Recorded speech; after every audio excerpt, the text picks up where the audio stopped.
to win Christmas on us this year.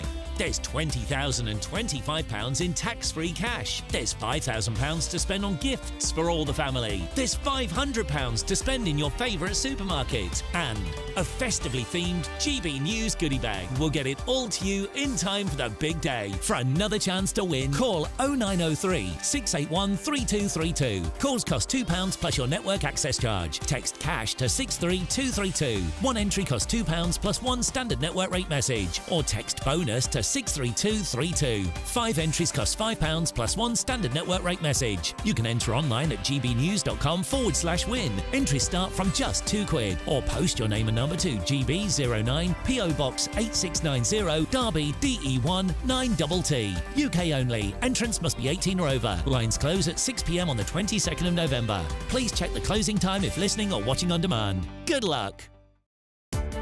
Welcome to State of the Nation, daily plunge into the stories shaping our country. I'm Jacob Rees-Mogg, and Monday to Thursday we bring you the insights, the facts, the truth about how our country is being governed. Because what happens in Downing Street matters down your street. Tune in to State of the Nation every Monday to Thursday, 8 to 9 o'clock. Only on GB News, the People's Channel, Britain's news channel. Why go out on a Friday night when Friday night comes straight to your home? Talking about? Join me and my A-team of top pundits. Chemistry tonight is electric. As we tackle the big stories of the day with wit, insight and fearless energy. Man of the people. It's all vibe. Just a filing cabinet on wheels with a tie on. So, order in Friday Night Live with me, Mark Dolan, every Friday at 8, only on GB News, the People's Channel, Britain's news channel. This is Britain's Newsroom, where your voice matters. It's just astonishing. With expert analysis and honest opinion, we don't just keep you informed. We bring you unique perspectives you won't see anywhere else. Can't argue with any of that. When the news happens, it happens here. On Britain's Newsroom, weekdays from 9:30 a.m. Only on GB News. Join me, Nana Akwe, for an informative, interactive news programme with a difference. It's fun. No, he didn't say that, though. I'm so surprised. I think there's an element of truth to that. Join me from 3 p.m. every weekend, only on GB News, Britain's news channel. I'm Christopher Hope. From pop stars to politicians, I'll interview anybody in a pub who's got a political opinion. Join me every Friday on Spotify, Apple Podcasts, YouTube or gbnews.com, or wherever you get your podcasts. This is GB News, the People's Channel.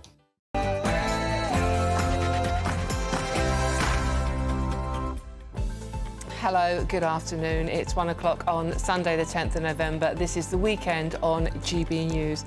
Thank you very much for joining us on this very special Remembrance Sunday. And at 11 o'clock this morning, the country, led by His Majesty the King, paid tribute to fallen soldiers, those who truly put the great into Britain. Throughout the show, we will be remembering those who gave their lives for our freedoms.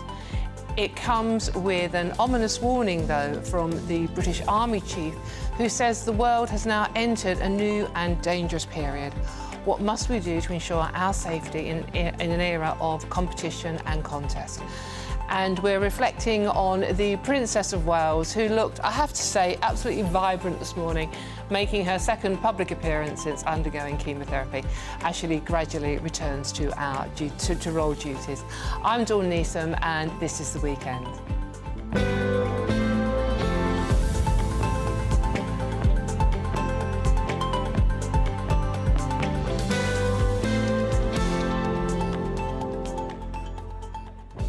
Firstly, thank you so much for joining us this afternoon. It is a very special day and incredibly emotional for many of us, myself included. And it's a very special day, a very special feeling, and I hope you are indeed having a wonderful Sunday, however you're thinking about those we have lost and those who gave their all for us. And indeed, this show is especially today about you and your views. And I particularly want to hear your stories about what today means to you and about family members you may want to talk about from the First and Second World Wars or modern day conflicts. Let me know your thoughts on all the stories we're talking about today, and more importantly about your story. That's what I want to hear today. what your experiences are, what you're thinking today, what you're feeling today. Very simple to get involved. Just visit gbnews.com/your say and join in our conversation. I'm thrilled to say I've got a great panel for you today. Keeping me company on today's show is author and political organiser James Schneider and broadcaster Mike Parry. Thank you very much for joining me, gentlemen. But before we get into today's stories, let's get the news with Katie Bowen.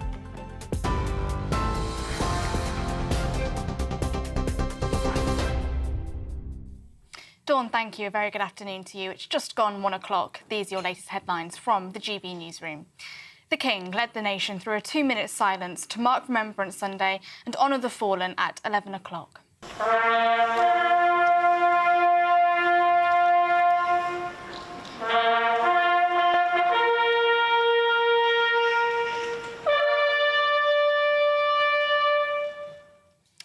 Big Ben chimed 11 times and the last post was played before King Charles, dressed in his Royal Navy uniform of the Admiral of the Fleet, laid a wreath at the cenotaph. He was joined by members of the royal family, including the Prince and Princess of Wales.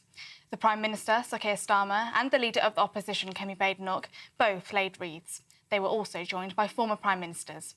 Today is also the first time since the start of the year that the Princess of Wales, who is recovering from cancer, is carrying out 2 consecutive days of public official engagements. 10,000 veterans have marched past the cenotaph as part of the Royal British Legion's parade. Earlier on, Stephen and Anne spoke to Wing Commander Howard Leader about the importance of today. There's a much deeper, almost like peeling an onion, really, of a set of considerations that I'll be thinking about every remembrance, and that's to do with, of course, paying our respects to those who've lost their lives, but remembering also that a great many people who have been put into those very challenging circumstances forever carry the sometimes extreme physical injuries that have come with that because they've been involved in an incident that's cost them arms and legs or whatever. And the mental stress stays with a lot of people too. To the US, where overnight President-elect Donald Trump won the state of Arizona, meaning he has now won all 7 swing states. The White House announced yesterday that President Biden has invited Donald Trump to a meeting in the Oval Office on Wednesday. It comes as the president-elect has begun appointing his top team. Last night, he shared that former Republican presidential contender Nikki Haley and former Secretary of State Mike Pompeo will not be asked to join his administration. Sticking to US politics, this morning, Chief Secretary to the Treasury, Darren Jones, has said that it is probably unlikely that the government will work with Nigel Farage as an intermediary to the Trump administration, adding that Mr Farage should focus on working with his constituents in Clacton as opposed to being a transatlantic commentator. The Sunday Telegraph is reporting today that farmers are threatening to target ports and disrupt supermarket supply chains in reaction to Rachel Reeves's budget, which changed the rate of inheritance tax for farmers. Ahead of the rally organised by the National Farmers Union on the 19th of November, a separate splinter rally has also been organised alongside the official mass lobby event, which will see around 1,800 NFU members lobby parliamentarians in Westminster. The NFU have said that they cannot take responsibility for people in the streets. 572 illegal migrants were intercepted crossing the Channel in 9 small boats yesterday, taking the total so far this year to almost 32,700, a 22% increase compared to this time last year. The latest crossings come as Prime Minister Sir Keir Starmer has entered into a new initiative to intercept criminal gangs smuggling migrants through the Western Balkans as part of efforts to bring down the number of small boat crossings. A Home Office spokesman said that the people smuggling gangs do not care if the vulnerable people they exploit live or die, as long as they pay. We will stop at nothing to dismantle their business models and bring them to justice. Briefly to Ukraine, where Ukrainian forces attacked Moscow this morning with at least 34 drones, the biggest drone strike on the Russian capital since the start of the war in 2022. Flights have had to be diverted from 3 of the city's major airports, and at least 1 person has been injured. Russian air defences have reportedly destroyed 70 Ukrainian drones this morning over 6 different Russian regions. Ukrainian forces say that they attacked an arsenal, which resulted in at least 8 explosions and a large fire. Yesterday, a Russian airstrike hit Odessa, where 2 people were injured. And finally, thousands took to the streets in Spain last night in protest against the management of emergency flood responses after the recent deadly flash floods in certain regions of the country. Police and protesters violently crashed in Valencia during the rally which demanded accountability for the government's response to the floods that killed 217 people. Protesters argued that a lack of effective emergency protocols exacerbated the tragedy, which caused destruction across the country. Those are the latest GB News headlines. Now let's go back to Dawn. For the very latest GB News direct to your smartphone, sign up to News Alerts by scanning the QR code or go to gbnews.com/alerts.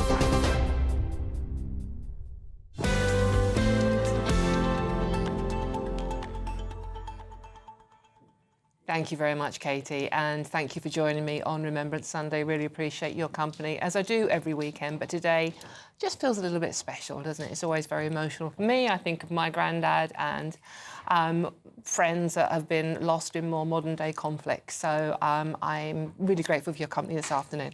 And I would just like to say a huge and genuine apology for the technical issues that happened earlier on the station. It was out of our control, but please do accept personally my apologies and the station's apologies for that. OK, let's get straight on to the stories today. Well, there's only one story in town, isn't there? The King has led the nation in a 2-minute silence at the cenotaph this morning to mark the armistice of the First World War and all other conflicts involving British and Commonwealth forces. Members of the royal family and senior politicians, including former UK Prime Ministers, also attended the National Service of Remembrance in Whitehall. The Royal British Legion's Veteran Parade will see 10,000 veterans marched through the streets of the capital this afternoon. So let's cross live to GB reporter Jack Carlson, who is in Whitehall for us. Jack, thank you very much for joining us. An incredibly emotional morning. And can you just paint a portrait of what it's like for you there today?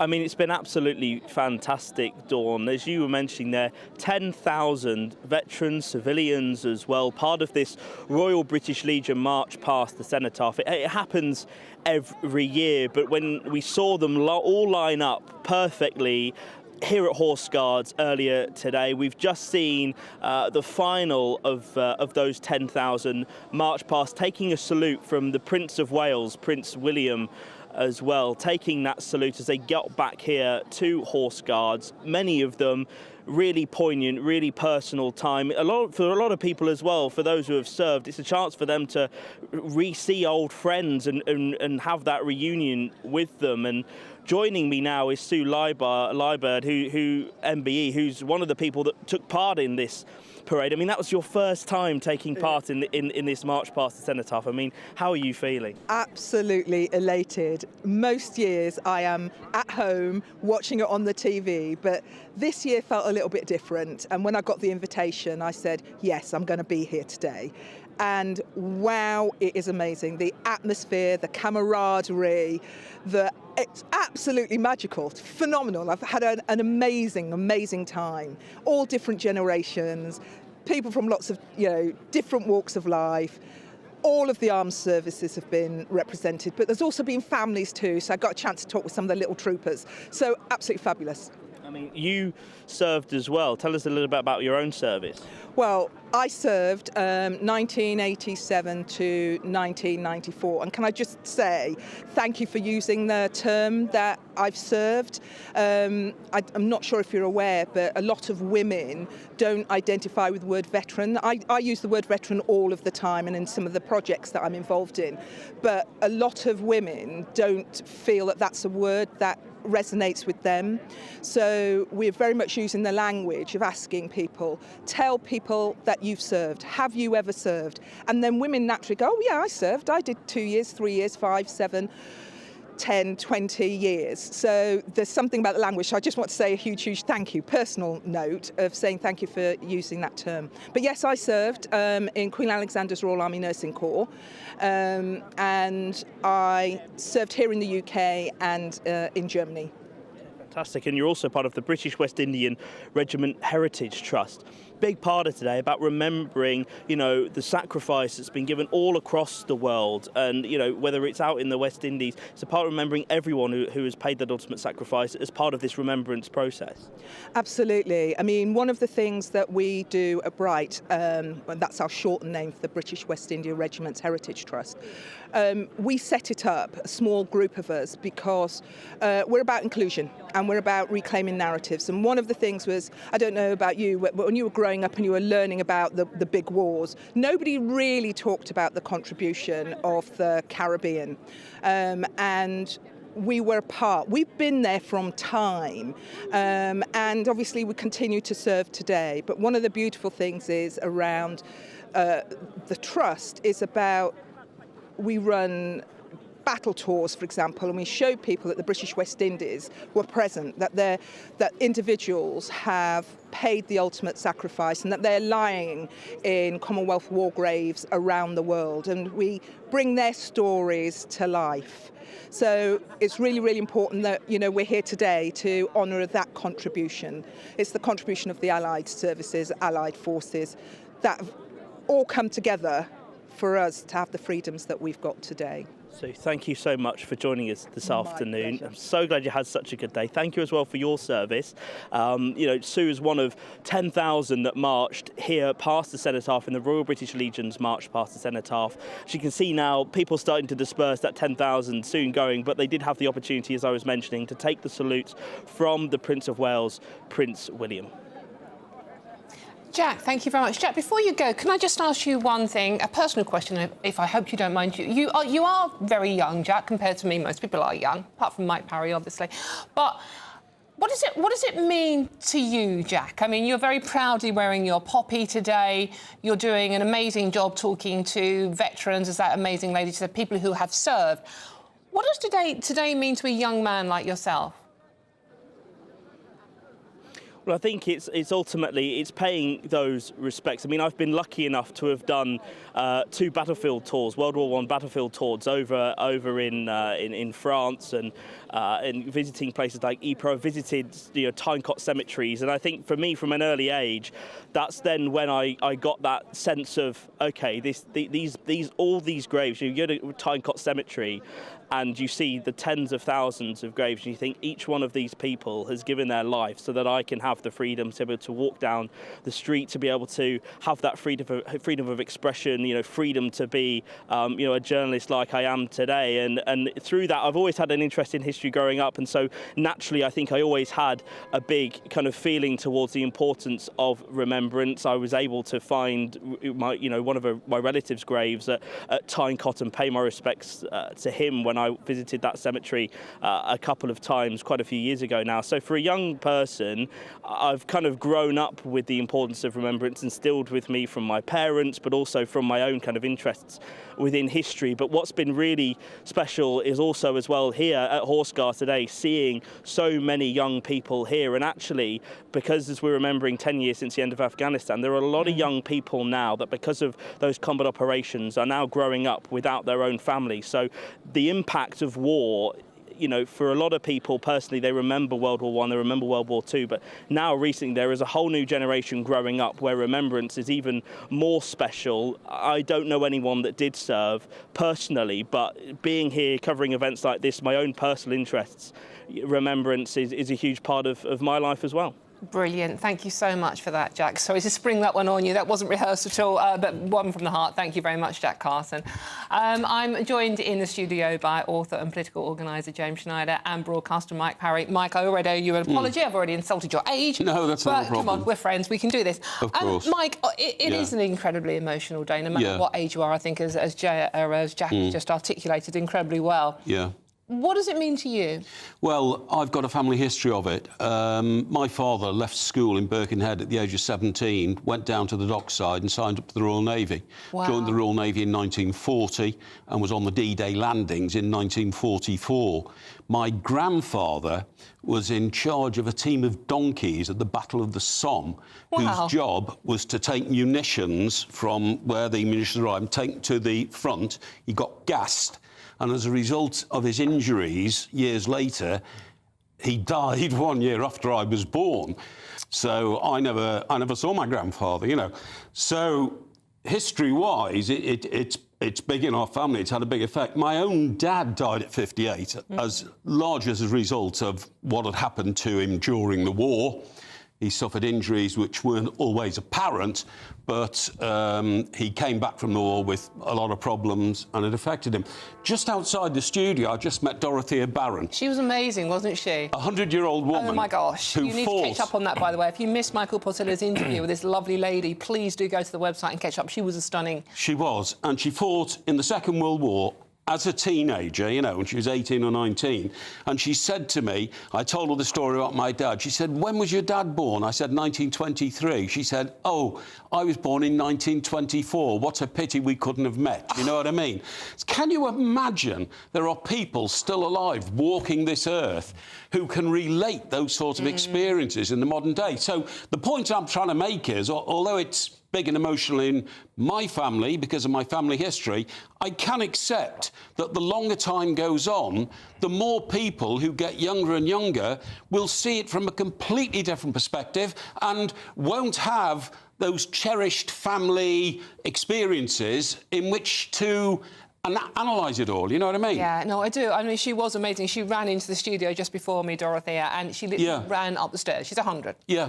She'd move faster than me. And more articulate than me by a mile. I think you're a wonderful woman. You can insert your own joke about that one. I'm not going to... Yeah, no, she was remarkable. And James, you are slightly younger than Mike Parry. What does it mean to you, Remembrance Day?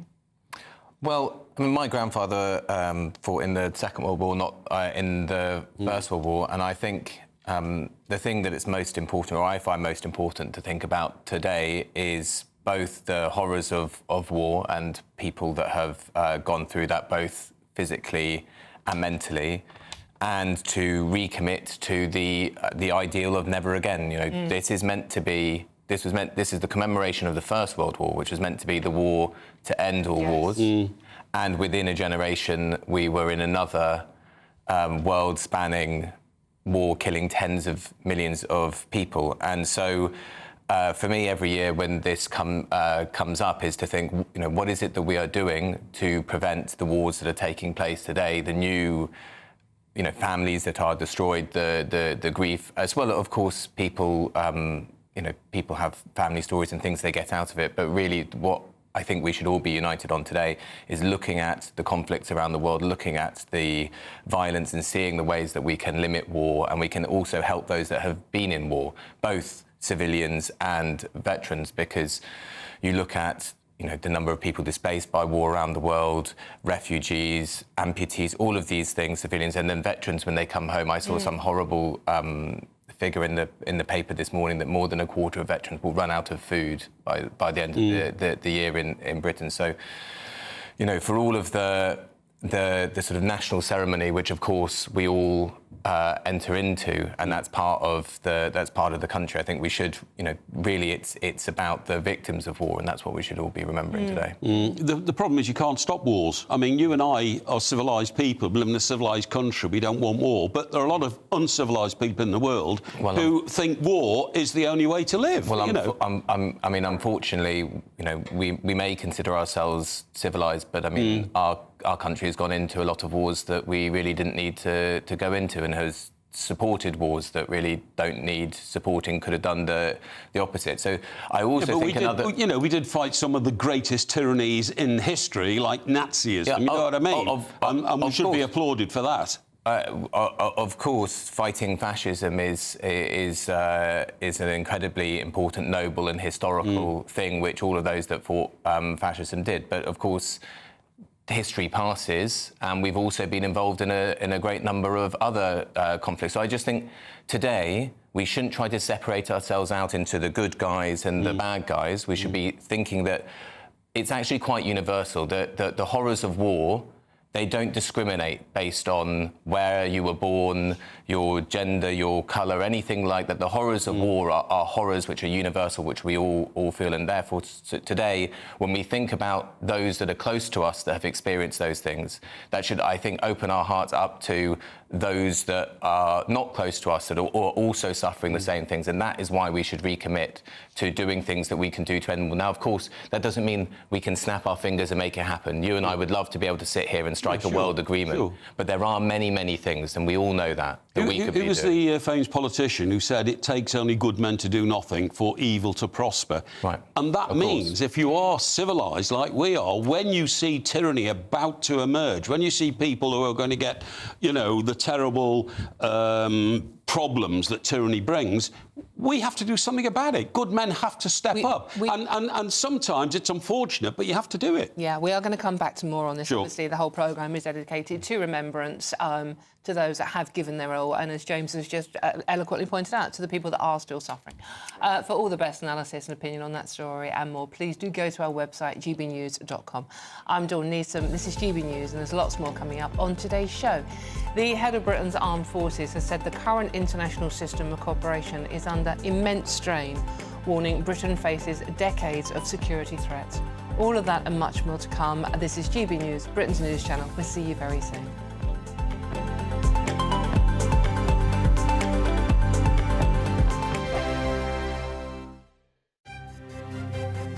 GB News Breakfast, every day from 6 a.m. Following the summer riots and the resurgence of far-right ideologies, the former Education Secretary told peers that reinforcing shared values is now more crucial than ever. So we're asking this morning, should we teach British values or would it be a step backward? Or how do you even start? To debate this now, we're joined by the Campaign for Real Education chairman, Chris McGovern, and political commentator Matthew Stadlen. Well, I think these days, particularly in schools, it's quite fashionable to look at the negative sides of Britain's identity, particularly British history. Personally, I think I'm very proud of being British, and I think we need to be proud of our country like most other countries around the world are. As Chris says, Matthew, lots of other countries do it. Heck, you only have to look at the United States, don't you, to see how sort of patriotic they are. Is there anything wrong in trying to instil a bit of that amongst our youth? I'm just worried it sounds a little bit communist, Stephen, being told what it is to be British. I've got my own personal but very vague views of what British values might be: inclusivity, patience, being able to queue, decency, respect for democracy and the rule of law. But I mean, very many people will have different sets of values. Some people are racist. So are British values racist? You talked about the far right. I think we all know what the far right is. It's sort of violent, xenophobic racism. But if you have, say, I don't know, 3-4 million people in this country who might describe themselves as racist or far right, and they're British, or as British as you lot and as I am, does that mean those values get taught in schools? My worry is it's a little bit communist. GB News, the People's Channel. This is Britain's newsroom, where your voice matters. It's just astonishing. With expert analysis and honest opinion, we don't just keep you informed. We bring you unique perspectives you won't see anywhere else. Can't argue with any of that. When the news happens, it happens here. On Britain's newsroom, weekdays from 9:30 a.m. Only on GB News. If you want your news to be straight talking... This is a nightmare for the Conservatives again. Down to earth. It's not just Nottingham where this is happening, is it? And most importantly, honest. Hard-working, middle-class taxpayers, they'll get the book thrown at them. Then catch me, Martin Daubney, Monday to Friday, 3 till 6 p.m. on GB News, Britain's news channel. Join me, Nana Akweer, for an informative, interactive news programme with a difference. It's fun. No, you didn't say that, though. I'm so surprised. I think there's an element of truth to that. Join me from 3 p.m. every weekend, only on GB News, Britain's news channel.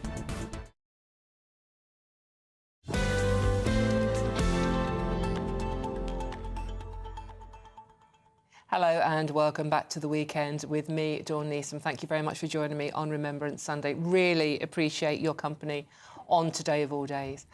Now, the head of Britain's armed forces, Sir Tony Radakin, has said the current international system of cooperation is under immense strain from the growing threat of hostile states. Writing for the Sunday Times today, he warned that ongoing conflicts around the globe were confirmation that we've entered a new and dangerous period. With Donald Trump gearing up for a second term in the White House, further questions are being asked about military defence spending and global security. So let's get an expert opinion on this one with senior British military advisor Major General Chip Chapman. Chip, thank you very much for joining me today. Really appreciate your company. Chip, obviously we're thinking about remembrance today. We're remembering what's gone before, those who are still serving for us. But also this, I want to look to the future, especially with this piece in the Sunday Times today, which it sounded quite worrying. How worried are you about where we're heading with the conflicts in the world today? Well, what Tony Radakin really set out was that we face decades of security threats, but I guess you could say, haven't we always had decades of security threats, because we've had interventions in the 80s in the Falklands, 90s in Gulf War I in the Balkans, 2000 Gulf War II, and Afghanistan there on in. So what has changed from the paradigm of those wars for the future? And I guess it's the rise of potentially of this authoritarian axis, what we sometimes call the CRINC countries, China, Russia, Iran, North Korea, and those potentially coming together. Some of that we see, for example, in the support of North Korea putting maybe 12,000 troops into Russia. And of course, China doesn't want Russia to lose in Ukraine. That actually complicates the picture when you get to any notion of the fact that Trump will be able to sort the war out in Ukraine in one day. But it's this uncertainty, I guess, about the real only one election that mattered, the American election, and what that will bring for the future. But there is uncertainty of what President Trump and his advisors will go to. If they reinforce NATO and the Western system, then we're probably in for a period of enduring longer peace, because in real terms, in terms of the scale of warfare, since 1945, we've had the longest period of peace in Western Europe in history. If we can keep that going, that would be a great thing to do for the future, because one of the things that Remembrance Day should be about, not only remembering, is to remind ourselves and politicians that war should not be undertaken lightly, and the object of war should always be a better peace. What do you think we need to do to ensure? I mean, obviously, the GDP has been under discussion for a long time now, how much we spend on defence. Donald Trump is encouraging NATO nations to spend more. What more do we need to do in this country to be prepared, Chip? Well, we are part of an alliance, and I think Tony Radakin again mentioned that we would only fight a large-scale war in an alliance, NATO most specifically. But we probably need to do a plan B if President Trump were to sort of disengage from NATO. Now, again, the potential of that happening is small, in the sense that there was a National Defence Authorization Act in December 23, which, for example, said that to withdraw from NATO would need 75% approval of the Senate. That's probably unlikely to happen. But he could, of course, caveat planning in the NATO context and not implement Article 5. President Trump is actually right in a sense that, Europe has had a free pass for a number of times under the sort of conventional umbrella of the powerful American forces, and we've not spent enough in Europe on our own security, and that probably needs to change. Chip, one of the things we remember on this day in particular is how young many of those who gave their all for this country and all of our freedoms back in the First and indeed the Second World Wars. Do you think you would have that sort of reaction with younger generations today? Well, we've approached this before in terms of the national service element, when something like 10% of people said they would fight if necessary. Now, 10% is 75,000 of a cohort from each year group. So if you multiply that from sort of 18 up to, say, 30, there would be a sufficient base of people. But you only go to war for one of three interests. We always go back to the military philosophers, and this comes from Thucydides. You either go to war from fear, honour or because it's in your national interest. If the national interest, a vital interest, is threatened by a potential adversary, then I think people would be willing to fight. But it's got to be a cause which they absolutely believe in for the future.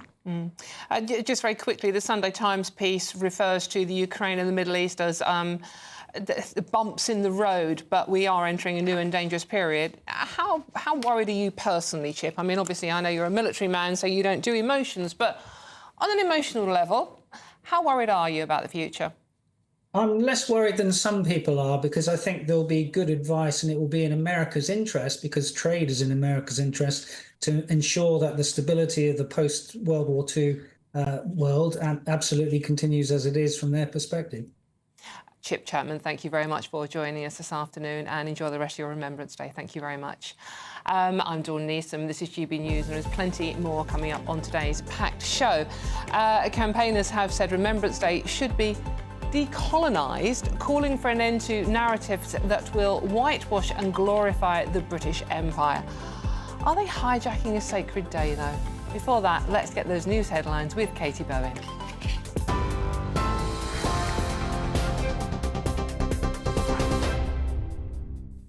Dawn, thank you. Your top stories this hour. The King led the nation through a 2-minute silence to mark Remembrance Sunday and honour fallen soldiers at 11 o'clock this morning.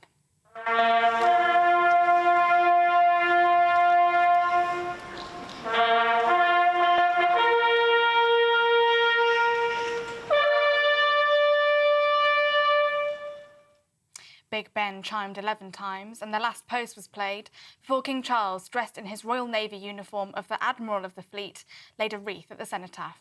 He was joined by members of the royal family, including the Prince and Princess of Wales.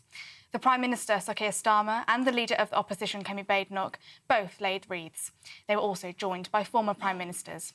Today is also the first time since the start of the year that the Princess of Wales, who is recovering from cancer, is carrying out 2 consecutive days of public official engagements. 10,000 veterans have marched past the cenotaph as part of the Royal British Legion's parade. To the US, where President-elect Donald Trump has won the state of Arizona, meaning he has now won all 7 swing states. The White House announced yesterday that President Biden has invited Donald Trump to a meeting in the Oval Office on Wednesday. It comes as the president-elect has begun appointing his top team. Last night, he shared that former Republican presidential contender Nikki Haley and former Secretary of State Mike Pompeo will not be asked to join his administration. Sticking to US politics, earlier today, Chief Secretary to the Treasury, Darren Jones, has said that it is probably unlikely that the government will work with Nigel Farage as an intermediary to the Trump administration, adding that Mr Farage should focus on working with his constituents in Clacton as opposed to being a transatlantic commentator.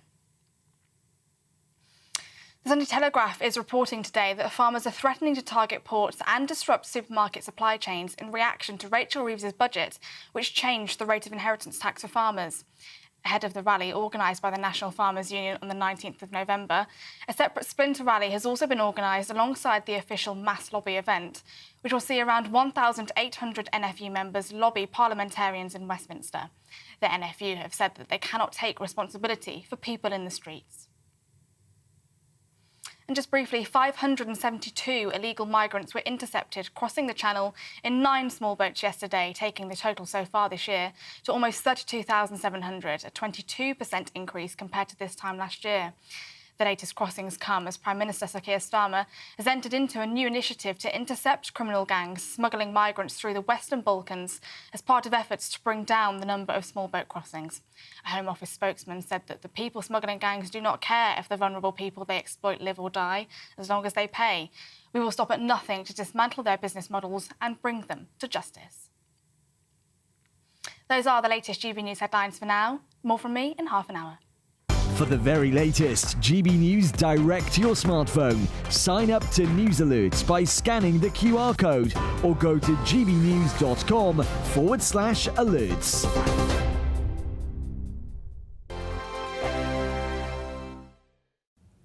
Good morning. Welcome to your latest GB News weather from the Met Office. So it's been a cloudy start to November for many of us, but it does look like there's some brighter skies on the way, particularly into the new working week. But before we get there, we have got a weather front that's pushing its way south and eastwards across the UK today. However, behind that, we've got this large area of high pressure that's developing to bring us some more settled weather.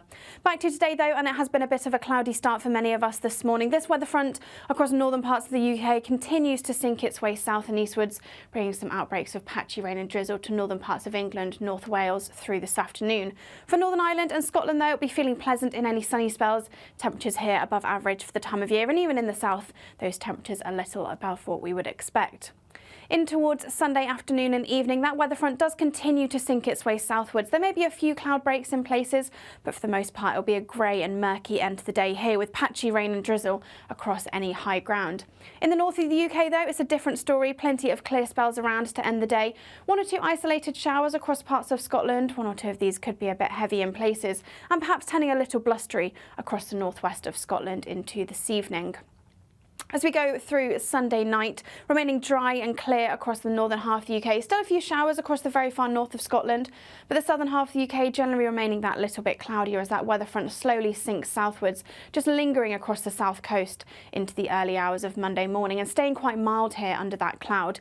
Temperatures perhaps into the double figures for most of us, but further north where we see those clearer skies persisting, temperatures turning a little bit cooler, perhaps some frost in places. It will also be a bit of a misty and foggy start, particularly across Northern Ireland, but that will clear through the morning, and that weather front across the south sinking to offshore, so they're leaving a very dry and bright day for most of us. Plenty of sunshine on offer and blue skies for most of the UK, and temperatures, despite being around average for the time of year, will be feeling pleasant in that sunshine.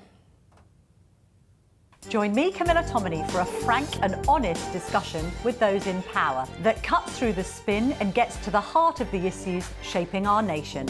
You haven't confirmed that you want to stand as leader, but you haven't ruled it out either. This report basically says that he's not fit to stand trial. Is he indecisive? Incompetent? I deliver the dose of reality Westminster needs. That's the Camilla Tominey Show at 9:30 every Sunday on GB News, the People's Channel, Britain's news channel. Hi there, I'm Michelle Dewberry, and I'm going to take a second to tell you all about my show, Dubes & Co. We start off with the issues of the day. We then bring in both sides of the arguments. We get rid of the disrespect, and then you throw me into the mix. And trust me, I'll tell it exactly how it is. And then, of course, the magic ingredient, you at home. We mix it all together, and what have we got? In my opinion, the best debate show in town. Monday to Friday, 6 till 7 on GB News, Britain's news channel.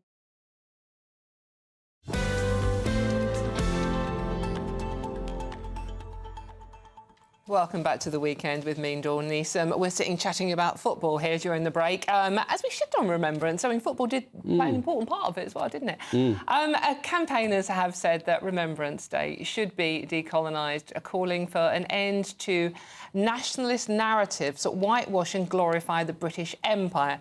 The Peace Pledge Union say ceremonies to commemorate members of the armed forces who have fallen in service gloss over the history and violence of colonialism.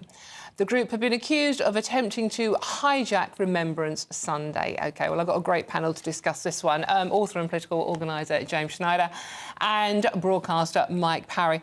James, quite obviously, I'm going to come to you first on this one.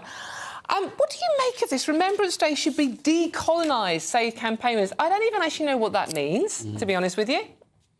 So I think if it means that we should keep in our minds all the victims of wars that we have been involved in, you know, if we're remembering Kenyans that fought with the British in the Second World War, we should also remember Kenyans who fought for their independence, then that doesn't seem, I mean, it's presented in the scare quotes from the Telegraph in a more alarming sense. But if that's what we're talking about, we're saying that we should remember the victims of war, people who fought in war while we remember our own. That doesn't seem too alarming to me. But it's worth pointing out that people do try to use this day in different political ways because it means a lot to people. And I actually think that the timing of the article that we were just discussing beforehand from the Admiral and the Chairman of the Joint Chiefs of Staff is also doing a similar thing and should be parked for today. I mean, I happen to disagree with his analysis, but I think the trying to turn a day where we're remembering the dead and the horrors of war and we're basically trying to do a never again thing into in an article that doesn't mention the word peace or security is I mean, I wouldn't use the word hijacking. I think that's taking things too far, but is certainly a political use of a day, and it's trying to move our emotions that are raised, as you say quite rightly, because we're remembering family members, we are remembering different horrors that have been caused, to move it in a direction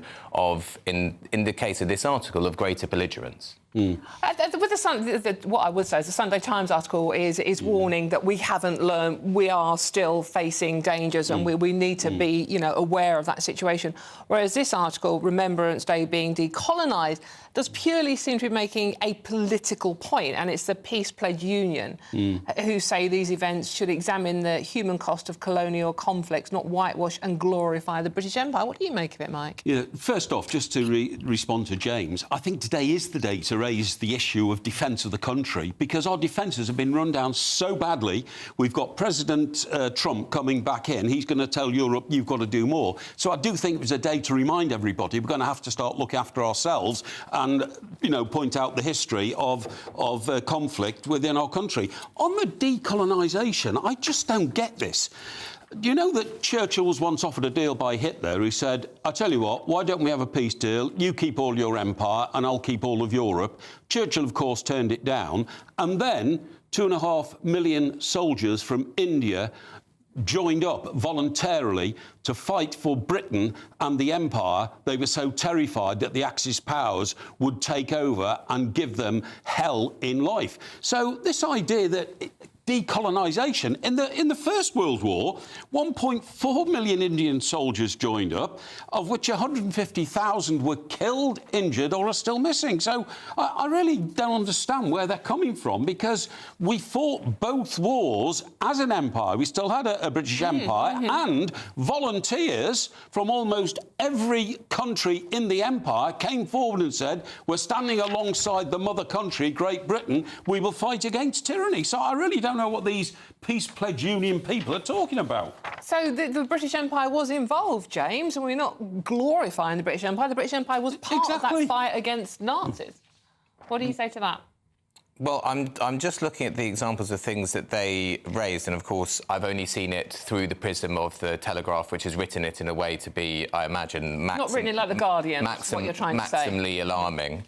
Well, I don't know what's alarming about it. I can't see anything alarming. But hold on, here it says events should examine the human cost of colonial conflicts, such as the Amritsar massacre in Punjab, India, and the Mau Mau uprising in Kenya. Now, I don't see how it would be in any way cutting across the things that we were talking about earlier on in the programme, about remembering people that were close to us, remembering our history, reaffirming our commitment to never again to these wars, to include remembering, as I say, there were Kenyans who fought in the Second World War, as Mike says, and there were Kenyans who fought for their own liberation and independence. And it doesn't seem to me a problem in the slightest. In fact, it seems probably quite good to remember those people as well. We should be remembering, I think, again, you know, this day began to commemorate the millions who died in the war that was meant to end all wars and did not. That's the failing of it. And so to remember other people who have died, that we have some connection to, we have some connection to those deaths and conflicts, doesn't seem to be a hijacking or an assault. It's just an expansion and a reminder to us that what we should be doing is we should be commemorating our dead, and we should be committing to building towards a world of peace in all of the ways that needs. And of course, we should debate the ways in which those are, but that's the basic point. I don't think we should be viewing it in a kind of culture war. Poppy Day is largely about world wars. It's about World War I, World War II. Also, Afghanistan has come to it recently. The wars that were fought in the Balkans, I agree, but mostly as well. Now, James, honestly, to use the Mau Mau as an illustration, oh, well, other people suffered. First of all, that was a civil war in Kenya. And the No, it wasn't. It was a war of national liberation. And the Mau Mau were one of the nastiest terrorist organisations the world has ever seen. And the idea that, well, we've got to think about, you know, those people who are butchering their own people, in Kenya, is, I'm afraid, a tangent which is irrelevant to what today is all about. James? If what you said were true, you could say that. But the Mau Mau, firstly, it was not a civil war. It was a war of national liberation by colonised people against their coloniser. That's the first point. Well, I'm sorry, that's a civil war if it's happening in the same landmass. No, it's not. If we had been invaded by Germany and they had made us into a colony of Germany and we were fighting against them, you wouldn't say that was the civil war that was taking place in Britain. That would be us. That's too ridiculous an example. I'm sorry. No, it's not. It's exactly the same thing. The Mau Mau were a breakaway unit, weren't they, who didn't like what was going on and were brutal in trying to get their own way. OK, and on the brutality point, I really invite you to read some history, because the number of people that were, the number of colonisers that were killed by the Mau Mau and the great moral panic of it is extremely small. And the brutality that was done to them, not just the day-to-day brutality of living under a colonialism, of not having their own freedom, but was done to them in concentration camps that we set up, is grotesque. And of course we should be remembering all of those in all of these conflicts that suffered, because, as we were saying at the beginning, the horrors of war are universal. The horrors of war that your family experienced are the same horrors of war that the Mau Mau experienced. I don't accept that, I'm sorry. And the Kenyan people experienced by being under the British colonial yoke. Unfortunately, we have run out of time. The PPU, if you're interested, are the people that also distribute white poppies that obviously also detract from the red poppies that are sold for the Royal British Legion, which raise $49.2 million for members in need in the armed forces. Just saying that one out there. OK, thank you very much. I'm Dawn Neeson. This is GB News. Lots more coming up on today's show. We're continuing our coverage of Remembrance Sunday as the great and good former Prime Ministers come together to pay their respects. This is GB News, Britain's news channel. We'll see you soon.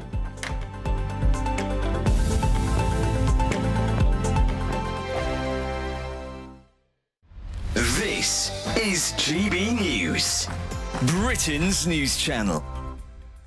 Recruiters are warning that if you're not tech-savvy, you could be missing out with your CV failing to make it through an AI-powered sifting process. So we've gone from sort of computer says no HR people ticking boxes to AI, right? Is that right? Yes, well, this applies once you're in the job as well, as a recent report revealed that employees expect AI will manage an average of a third of their tasks within the next 12 months. Well, joining us now to discuss this is Cosmo Curry, founder of Van Kuysen, a leading company in technology recruitment. Morning, Cosmo. Morning. Good morning. Well, yeah, thank you for joining us. It's very interesting, isn't it? Because AI is, of course, on the rise, and now in the workplace and in universities and things. Another article came to mind. There was a student recently, I think it was in the news just the other day, that got in trouble for using AI. So there's, you know, for exam purposes and essays. So there's lots of different ways that it can be a good thing and a bad thing. But you're, of course, here to talk about the ways in which AI is a good thing within the workplace. Absolutely. I mean, AI is here to stay, for sure. And we're seeing this rise of people using it in such a clever format. And the other side of it is also we're seeing people who are using it, and during the process of that, they are losing their character. We're losing the actual insight into the individual behind that. And so we've kind of got this kind of mix. And I think AI is phenomenal when you're looking at it from a point of view of optimization, point of view of speed, getting results.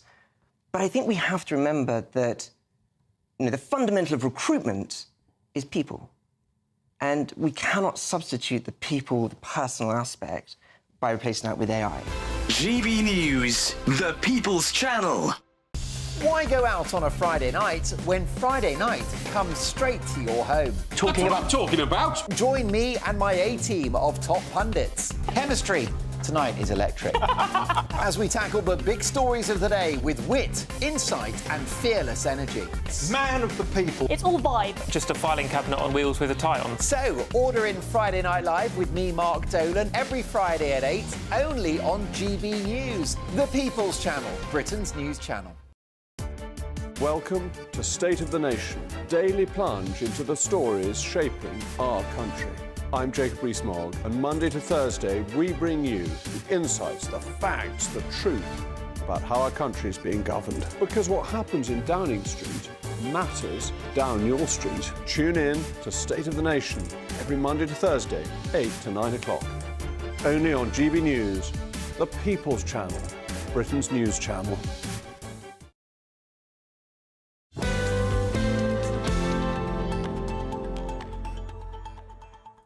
Welcome back to the weekend with me, Dawn Neeson. Thank you very much for joining me on Remembrance Sunday.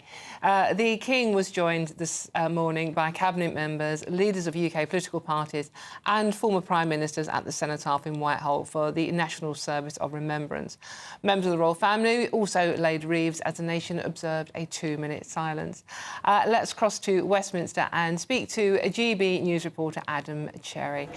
Adam, we saw some very familiar faces and rather a lot of them today, it has to be said. We have had quite a few prime ministers, haven't we, recently?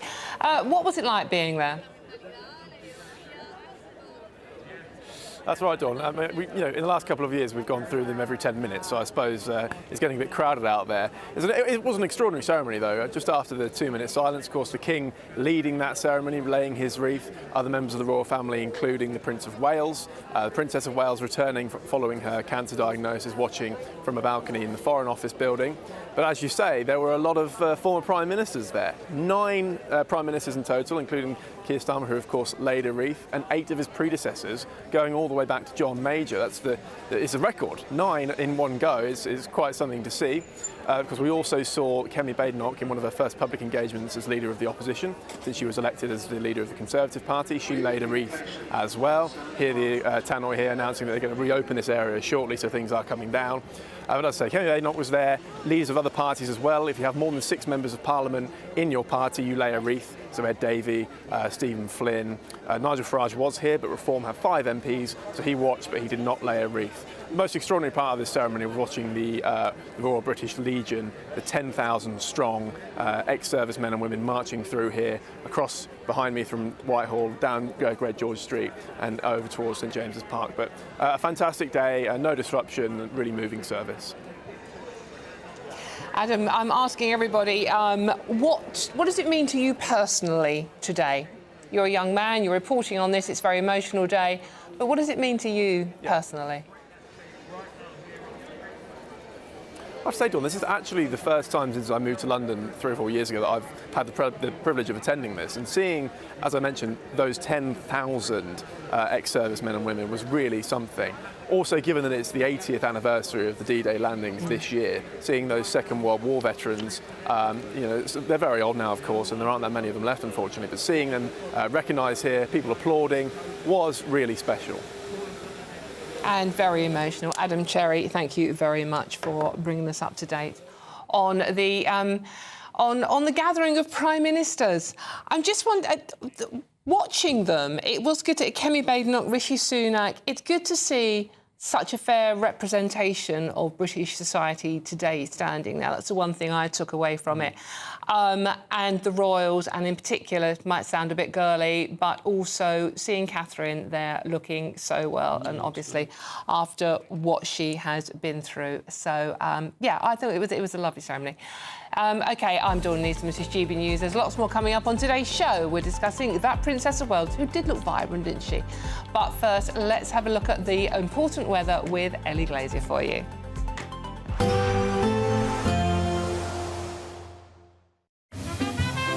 Heavy showers first thing will be followed by a warm, cosy day. Boxed boilers, sponsors of weather on GB News. Good afternoon. Welcome to your latest GB News weather from the Met Office. So the start of November has generally been quite cloudy for many of us, but there is some sunshine on the way, particularly into the new working week. However, before we get there, we have got this weather front out to the north of the UK that will continue to sink southwards through the rest of the weekend and into the start of Monday. And then it's high pressure out towards the west that will bring us those sunnier skies. So through the rest of Sunday, that weather front continues to slip its way southwards, bringing some outbreaks of rain and drizzle across parts of Wales, central southern parts of England. But further north, it's a different story. Plenty of dry and clear skies overnight into the start of Monday. Perhaps some mist and fog across Northern Ireland. And under those clear skies, generally turning quite chilly with temperatures in the low single figures, perhaps a touch of frost possible. But generally a bit of a milder start to Monday across the southern half of the UK under that cloud. But it will be a dry and chilly start across parts of Scotland. We will see one or two showers across the northeast. These generally a little lighter than we're seeing through Sunday afternoon. And there will be some mist and fog lingering, particularly across parts of Northern Ireland and into northern England as well through Monday morning. Across much of England and Wales, generally a dry and bright start to the morning. That cloud from the weather front just lingering across the south for a time. Some outbreaks of rain and drizzle first thing on Monday, but that continues to push its way southwards through early Monday morning. And then generally it's going to be a dry and bright day for most of us. Plenty of sunshine and blue skies on offer, which is a welcome change from what we've seen recently. We may see one or two showers just skirting the east coast of England. These perhaps heavy in places, but for most of us it will be a dry end to the day. And despite those temperatures around about average for the time of year, it will be feeling very pleasant in that sunshine. As we then go through the rest of Monday evening, those showers do continue just onshore across eastern parts of England, but for most of us it will be dry overnight, perhaps some mist and fog forming again across Northern Ireland, Northern England and parts of Scotland as well. But the sunshine is likely to return through much of this week, and those temperatures, they will be staying around average for the time of year, but it will still be feeling very pleasant in those sunny skies. There will be a light breeze in the morning, leading to a warm front. Boxed heat pumps, sponsors of weather on GB News. There's only 2 weeks remaining to win Christmas on us this year. First, we'll give you £20,025 in tax-free cash. Then we'll give you £5,000 to spend on all of your Christmas presents, with a further £500 in vouchers to spend at your favourite supermarket. Finally, a GB News Christmas goodie bag. You'll get it all in time for the big day. For another chance to win, call 0903 681 3232. Calls cost £2 plus your network access charge. Text cash to 63232. One entry costs £2 plus one standard network rate message, or text bonus to 63232. 5 entries cost £5 plus one standard network rate message. You can enter online at gbnews.com/win. Entries start from just £2, or post your name and number to GB09 PO Box 8690 Derby DE1 9TT. UK only. Entrance must be 18 or over. Lines close at 6 p.m. on the 22nd of November. Please check the closing time if listening or watching on demand. Good Afternoon Britain isn't just about us. The wonderful thing about this programme is it's about everyone watching. It's an interactive programme. Well, there absolutely is something to see here, and we're going to be talking about it more. Whether it's breaking royal news, Will, please bring us up to date. Or indeed a particularly punchy speech in the House of Commons. Very, very curious. We bring it to you live, and then we bring you live reaction as well. That's Good Afternoon Britain, weekdays from midday. Only on GB News, the People's Channel, Britain's news channel. Join me, Camilla Tominey, for a frank and honest discussion with those in power that cuts through the spin and gets to the heart of the issues shaping our nation. You haven't confirmed that you want to stand as leader, but you haven't ruled it out either. This report basically says that he's not fit to stand trial. Is he indecisive? Incompetent? I deliver the dose of reality Westminster needs. That's the Camilla Tominey Show at 9:30 every Sunday on GB News, the People's Channel, Britain's news channel. I'm Christopher Hope. From pop stars to politicians, I'll interview anybody in a pub who's got a political opinion. Join me every Friday on Spotify, Apple Podcasts, YouTube or gbnews.com, or wherever you get your podcasts. This is GB News, the People's Channel. In the GB Newsroom, we bring you the news as it happens. With our team of dedicated journalists across the UK, we're ready to keep you up to date with what's happening every half an hour, every single day. Bulletins here on GB News, the People's Channel, Britain's news channel. Nightmare commute?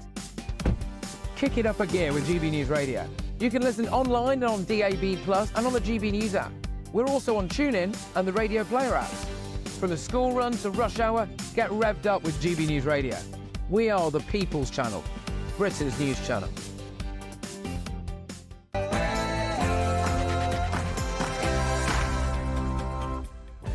Good afternoon. It's 2 o'clock on Sunday, the 10th of November. Thank you very much for joining me on this very special Remembrance Sunday. This is the weekend on GB News. It is, of course, as I just said, Remembrance Sunday, and at 11 o'clock this morning, the country, led by His Majesty the King, paid tribute to fallen soldiers, those who truly put the grey into Britain. Throughout the show, we'll remember those who gave their lives for our freedoms.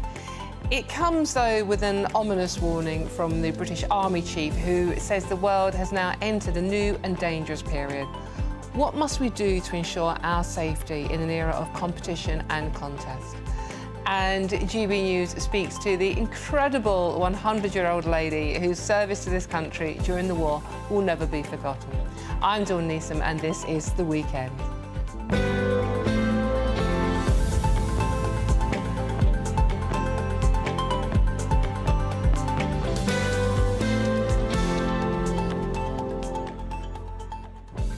So I just wanted to say thank you so much for joining me on Remembrance Sunday. It is a very special day for me and this gentleman here. I don't know if you can see, that's my granddad, who was in the Second World War, thankfully came back and lived till 95, and love him to bits.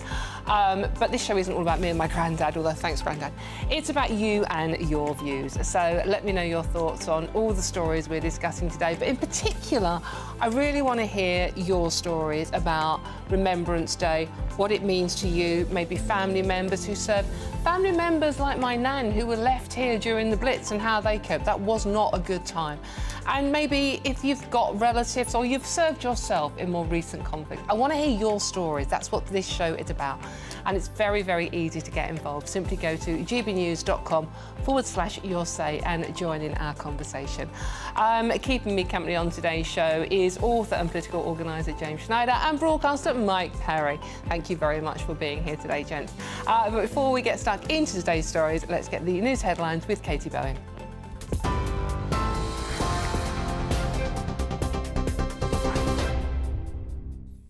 Dawn, thank you. A very good afternoon to you. It's just gone 2 o'clock. These are your latest headlines from the GB newsroom.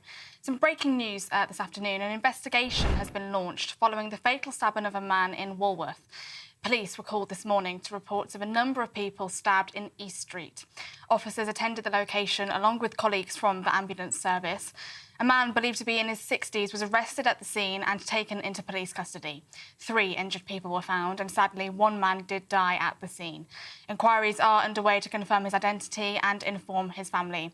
The Met Police say that the incident is not being treated as terrorism. We'll bring you more on that as we get it. The King led the nation through a 2-minute silence to mark Remembrance Sunday and honour fallen soldiers at 11 o'clock this morning.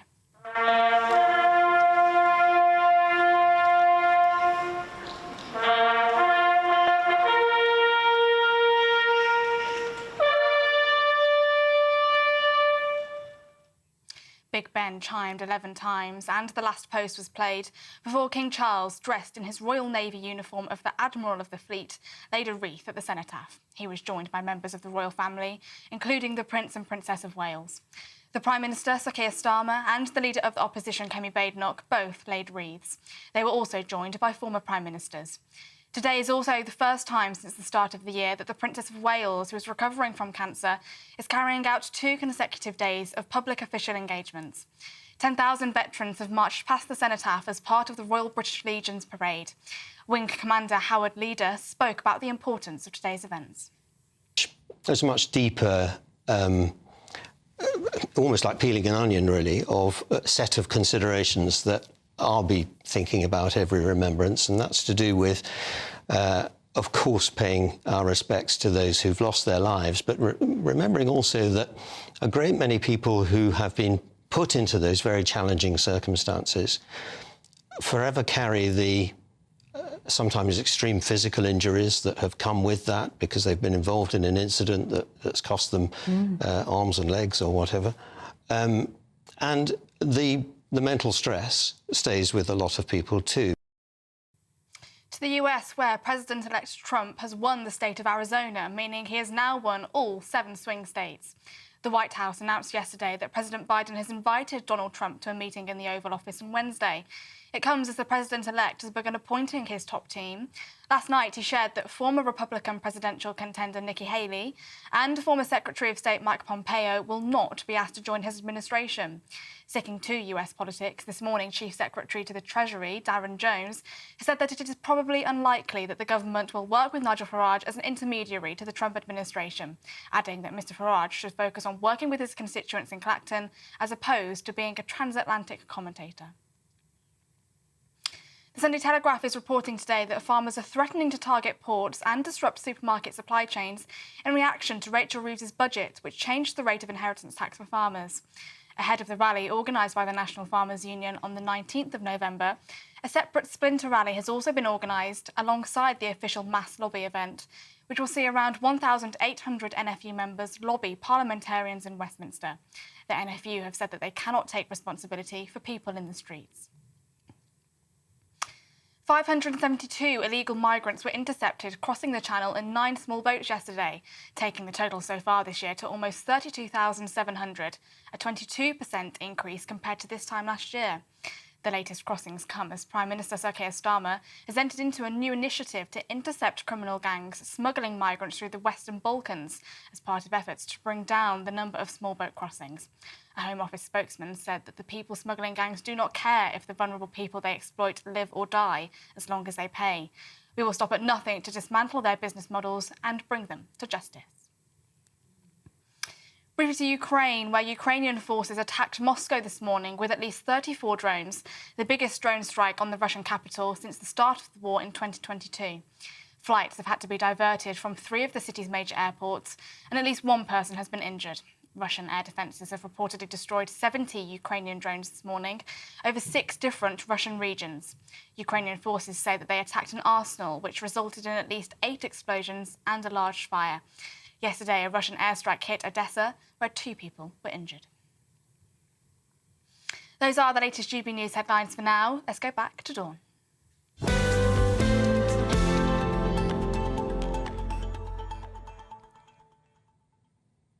Thank you very much, Katie. Just wanted to give a special shout out. Anthony has just messaged in, very easy to do, gbnews.com/say. Anthony said, can GB News please mention the black cabbies who line up on Waterloo Bridge to ferry the veterans back and forth for free, please?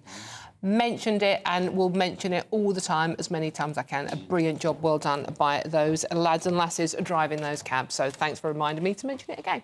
OK, now let's get straight on to today's stories. The King has led the nation in a 2-minute silence at the cenotaph this morning to mark armistice of the First World War and all other conflicts involving British and Commonwealth forces.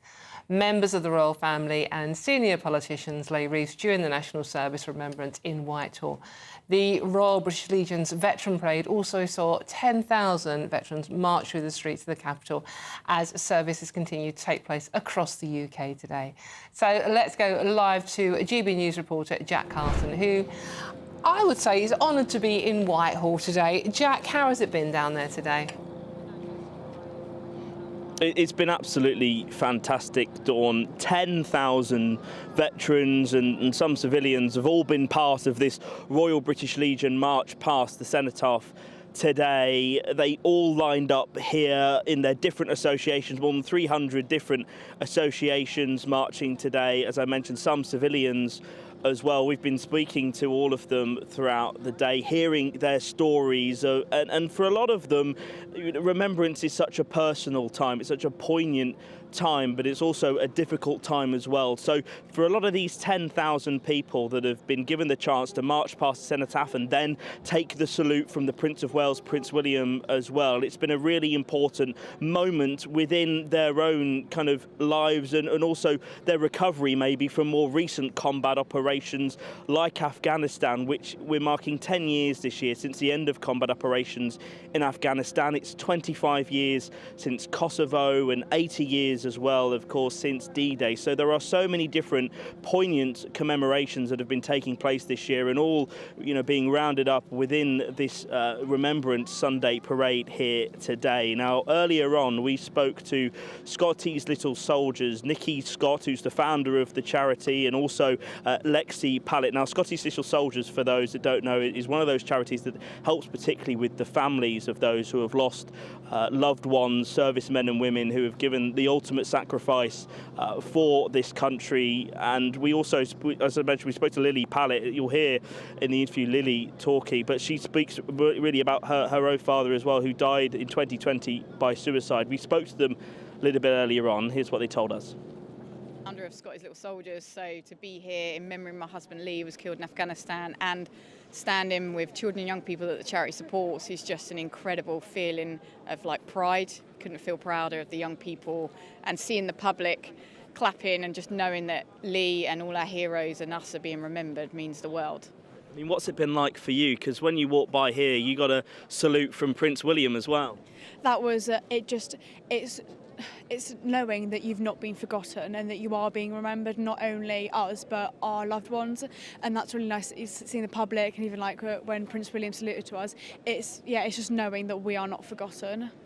Talk to us a little about the work of the charity, because I think particularly this year, because it is 10 years since the end of combat operations in Afghanistan, this year is very poignant and actually very difficult for a lot of people. Tell us a bit about the work that the charity does. Yeah, so I mean, we're here to support any child who's experienced the death of a parent who served in the British Armed Forces. So it doesn't matter what service they were part of, whether they were in service or a veteran. We support children up to the age of 25, and we're here just to make sure they feel remembered, they're part of a community, and we offer so many different avenues of support to make sure that actually there is something for everyone, so they can come to group events and get to know other children and young people and make friends, or they can have some bereavement support or go on a respite break. It's mainly though about that they're not being forgotten and they've got people if they need it. And such a special moment, as you were hearing there, for both Nikki and Lexi, as they marched past here, on their way back to Horse Guards Parade, taking that salute from the Prince of Wales, showing that remembrance affects all generations, while it is so important to still remember all of those that have given their lives in sacrifice for this country, whether it's World War I, whether it's World War II as well. Because this year being so special, because of that anniversary since Afghanistan, there are a lot of more people that now, because of recent combat operations, because of recent service, are having to live their lives without a loved one, a parent, a brother, a son as well. And this year, the UK-Afghan veterans community marched, in part of this march past the cenotaph for the first time. That's formed by Afghanistan veterans, for Afghanistan veterans, a lot of them having that reuniting today to share their special memories and also be with each other, because this year, particularly with Remembrance Day, particularly hard for those people. But it's been a fantastic atmosphere at the same time here at Horse Guards Parade. Jack Carson, thank you very much for that. What a lovely story as well, and what a very important charity. We do forget that for those doing the serving, there is a family as well waiting at home for them, and some people never have their loved ones come back. So we're thinking of those today as well. Now, a new poll of GB News viewers has found, linked to this story in a way, most viewers do not think young people take pride in wearing a poppy to mark Armistice Day. The Royal British Legion says it has distributed 30 million paper poppies and 6 million poppy pins consistently every year for the past decade. But is the mood different this year among the younger generation? And if so, why? Let's see what my panel make of this. Author and political organiser James Schneider and broadcaster Mike Parry. Thank you very much for being with me, as I said before, on this very special day. And just had a message come in from regular viewer Grumpy Grandad. Hello, Grumpy. I can't believe these leftists would sink so low as to defend this white poppy nonsense. You would think even they could see how wrong it is. Grumpy has very strong opinions, as we all know, regular viewers and listeners. Mike, coming to you on this one. We've just heard that the poll says people don't seem to be taking pride in wearing the poppy. Article in the Telegraph today. Why are our young people scared to wear the poppy? What do you make? I must admit, I don't seem to notice as many younger people wearing the poppy these days. No, but I think that's perfectly understandable, isn't it? Because young people don't have the memory. At the start of this show, I related my experiences within my family. My father, my grandfather fought in the First World War and the Second World War. Young people don't have any people who fought in that war. Now, if you're talking about very young people, they've got no connection whatsoever. Very few people... We did have that young lady on who was talking about how Dad never came back, though, from the war. Yeah, but then that's a personal experience. Yeah. You can shadow father and come back. But I would reckon those baby boomers' first experience of war would have been the Vietnam War. And the Vietnam War was a horrible war. There was nothing to be proud about. We weren't involved in it. But their whole mind would have been stained by the horrors of Vietnam. So I'm not surprised they've gone back. I mean, for instance, how long do you think we will go on celebrating Poppy Day? For instance, Waterloo Day is still celebrated in this country every June the 18th. It happened in 1815, OK? Trafalgar Day is still celebrated in this country, but it happened in October 1805. Now, what I'm saying is there will come a moment when people say, does anybody still remember? And how long are we going to go on celebrating all this? I would have thought after about 2018 there would have been a move towards saying, well, you know, we've paid our respects now for the First World War, the Great War. Do we have to keep doing it every year? I think it's incredibly important. I always made a point of doing this. I don't know about you lot out there. And my niece, who's in her 20s, does the same. Of talking to the generation, Michael Portillo had a lovely lady in 100 called Dorothea on her show, and listening to her story, no matter how old you are, whether you're in your 50s, your 30s, your 40s, your 20s, it should resonate. It should still be important. And we need to talk to people like Dorothea, and like my mum, who's in her 80s, about their experiences and remember them and learn from them. James, do you think it is true that young people are disengaged from the poppy and struggle to understand what Remembrance Day and wearing the poppy is about? I think Mike makes an extremely good point about the passage of time. Well, I mean, he mentioned Trafalgar Day and did he say Wellington Day on the 18th? Waterloo Day and Trafalgar Day, which I still celebrate, but nobody else does. And I didn't know that. I didn't know that those were the dates or that those existed. So you know, that makes a very good point. And I think this comes back to, you know, what do we make the day about? Do we make the day about remembering our you know, friends and relatives, for those of us who still have friends and relatives, about specific wars that were fought, or do we broaden it out into being about all of those who have fallen from wars? Because unfortunately, wars have not ended, and we make it a day where we remember and we recommit to peace. Now, I think if it is the latter, then people of all ages, and then, Dawn, I think you're right, then that people of all ages would engage with it. But if it is seen as being, you know, I remember, for example, as a child, the 40th anniversary of VE Day and going to being taken by my dad to a procession, and obviously, as time passes, there are just fewer and fewer people who are alive. And if we make it only about that, then it will become something that people either forget or it caters to fewer and fewer people. If we use it as a national moment to remember all of the horrors of war and try to do something about it, then I think it would live on for a very long time. Yeah, well, we talked earlier about whether today been hijacked by, you know, military commanders like Admiral Sir Tony Radakin, the head of the Defence Staff. But again, just to emphasise some of the things James said, the horrors of war. What I don't want any young people to do is forget about the horrors of war.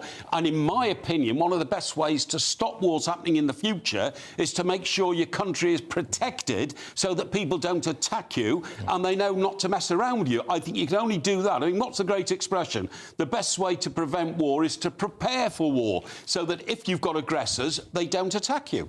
I don't mean to put you on the spot here, James, but I'm sorry, I've lost your name here, but on the message board, someone said, could you please ask James whether there was a Third World War that involved physical conflict? Would you sign up? Would you go? It entirely depends what type of conflict it was. And why it happened. And why it happened. Say if it was a Ukrainian situation. But what does that mean, a Ukrainian situation? Well, your country being invaded. Of course, if your country is invaded, if your country is invaded or occupied, like all people, you fight against your occupation and invasion, of course. But the way in which a war could happen is very different ways. You can, for example, I think if I were around in the First World War, I would have been arguing against, me joining personally and in favour of sort of internationalism of the working class across Europe. Would you be a conscientious objector then? In the First World War, conceivably, but in the Second World War, of course, you fight fascism. So I think, you can't just say we always want to go and fight in all wars. I think the first thing we want to do is for the wars to not happen, and then you have to judge it on what the case is. I hope hugely, and I dedicate a lot of my working life for there to not be a third world war and for us not to have to answer that question. But I don't think it's a kind of macho parade, like, yeah, of course, I'll go and fight in a war. Depends exactly what it is. What about the fight against terrorism? What do you mean by the fight against terrorism? Well, terrorism as in terrorists that are destroying communities around the world at the moment. You're going to have to be very precise, because the war on terror, as it has been put forward since 2001, I'm hugely opposed to. It has led to the deaths of huge numbers of people, the displacement of millions of people. It's made the world less safe, and it's made us more susceptible to terrorism here at home. So it depends very much what you mean. Let's talk about the one that's been mentioned today in the papers then, Hamas, for example. Are they a terrorist organisation? Hamas is a national resistance organisation which engages in... And not terrorists. Hold on.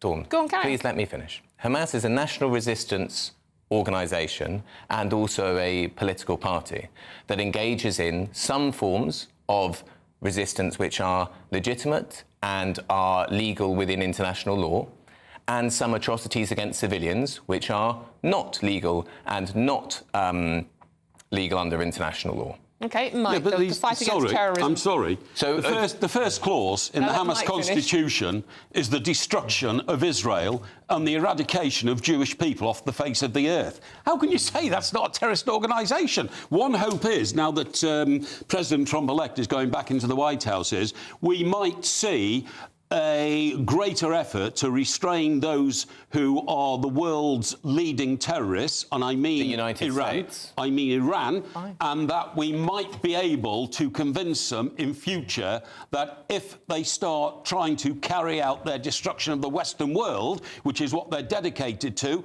the Western world will fight back and we will try and get rid of them. That's got to happen, because they are an absolute menace to the freedom of the Western world and the freedom of the world. So if we're going to talk objectively about terrorism and terrorist activities that have taken place in West Asia in the last year, and if we're defining terrorist attacks as attacks on civilians for political purposes, then, of course, the part of Hamas's actions on the 7th of October, those that didn't target military personnel, were fall into that category.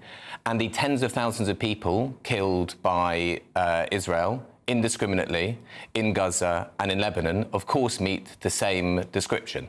Now, that is a war which we are supporting. The actions of Israel to destroy Gaza, to kill children every single day, on average 50 children killed a day in Gaza, by definition, innocents, partly carried out with our arms, our bombs, and our diplomatic support, is the largest form of terrorism that is taking place in that region, and we are complicit in it. Okay. So when you ask me, do I want to fight against terrorism, the answer is yes, but let's see where the terrorism actually is. OK, interesting. OK, well, let me see what you think about that one, gbnews.com/your say. What is the poppy about? What are you thinking when you're wearing the poppy? And how does it influence how you think about current conflicts going on around the world? Certainly the fight against terrorism. For all the best analysis and opinion on that story and more, please do go to our website, gbnews.com. I'm Dawn Neeson. This is GB News, and there's loads more coming up on today's show. Princess Catherine made her second public appearance since finishing chemotherapy. I'll be joined by a royal historian and commentator. All of that and much more coming up. This is GB News. We'll see you soon. Sunday with Michael Portillo from 11, only on GB News. I'm joined now by an acknowledged authority on Ludwig van Beethoven. He's already written 7 books on the subject, and next week his 8th is released. It's called In Search of Beethoven, and it stands apart as a deeply personal account of John Suchet's relationship with the great composer as he follows his footsteps from Bonn to Vienna.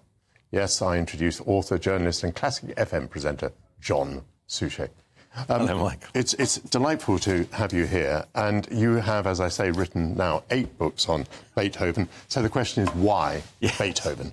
Well, the word that is often used that I don't like is obsession, obsessive, because somehow there's something not quite right about that. The word that I use is passion. I have a passion for this man's life and music that began, I suppose, around 50 years ago, sometime in my early 20s. I can't remember the exact moment. He kind of crept up on me, and suddenly, as I was a journalist, TV journalist all my life, but before that I was a failed musician. I wanted to be a professional musician, but fortunately for the world of music, I realised I didn't have the talent. But this man's music crept up on me, and I knew from then that it would not go away, it would only increase, and that is what's happened. There are other composers I will listen to, minor names like Mozart, Wagner, Haydn, but Beethoven just does it for me. I was highly educated musically at school because I loved it, to the extent that I wanted to turn professional, but as I say, I didn't have the talent, but that has stayed with me.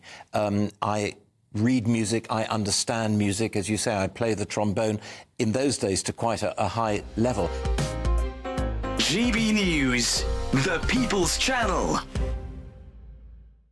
Why go out on a Friday night when Friday night comes straight to your home? Talking about. Join me and my A-team of top pundits. Chemistry tonight is electric. As we tackle the big stories of the day with wit, insight and fearless energy. Man of the people. It's all vibe. Just a filing cabinet on wheels with a tie on. So, order in Friday Night Live with me, Mark Dolan, every Friday at 8, only on GB News, the People's Channel, Britain's news channel. It's Patrick Christie's Tonight, and here we do things differently. It's explaining the absolute madness of this, doesn't it? It's explosive. I mean, this is very good. It's lively. 850. Your government sat there short and it did nothing. It's controversial. And the Middle East has been in turmoil since before I was born. It's everything you need to kickstart your evening. Everyone's had their Weetabix tonight. I love to see it. That's Patrick Christie's Tonight, weeknights from 9 p.m. Only on GB News, the People's Channel, Britain's news channel.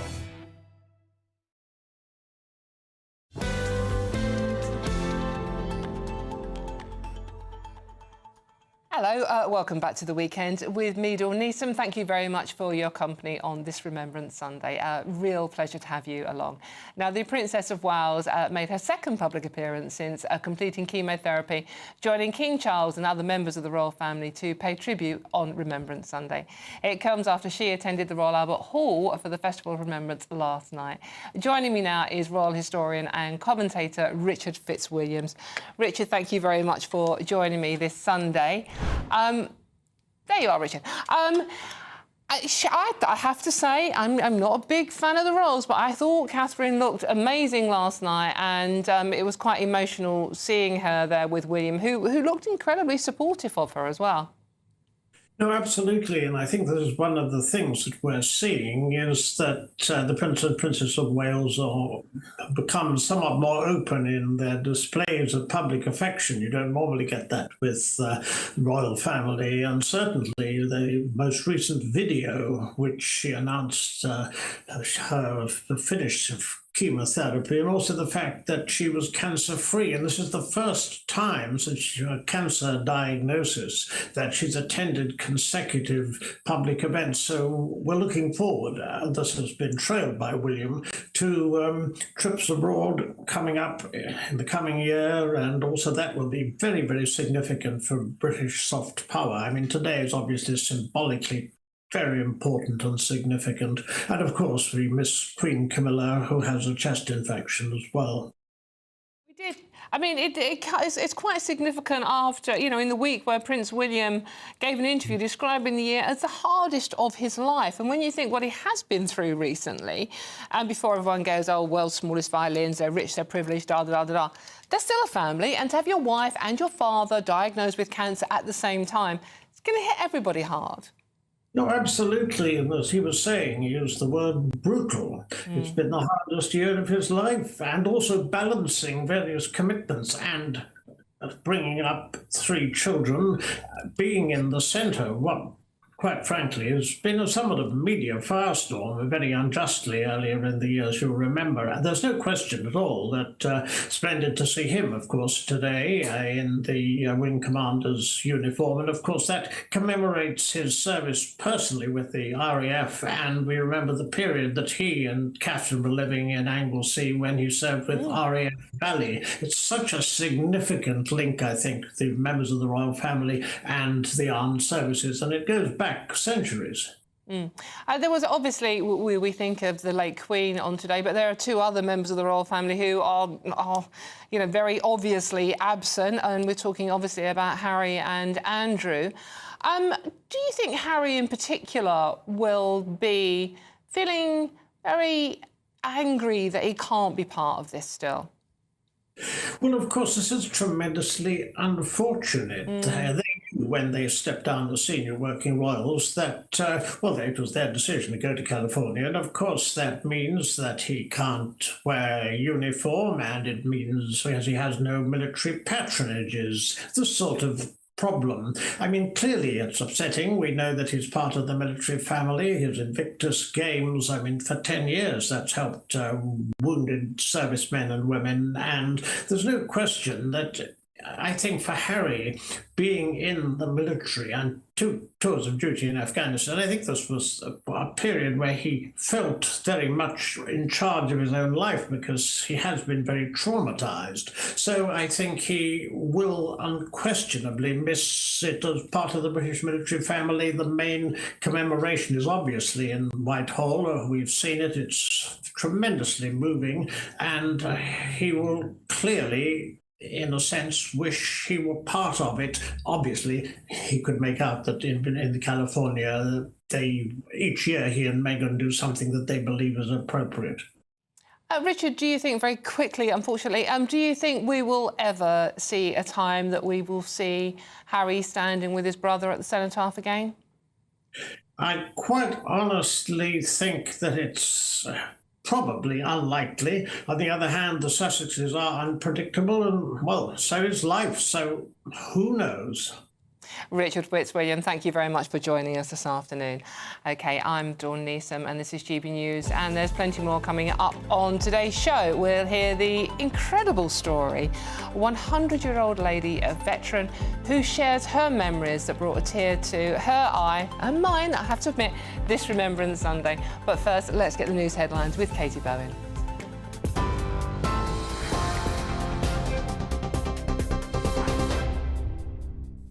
Dawn, thank you. Your top stories this hour.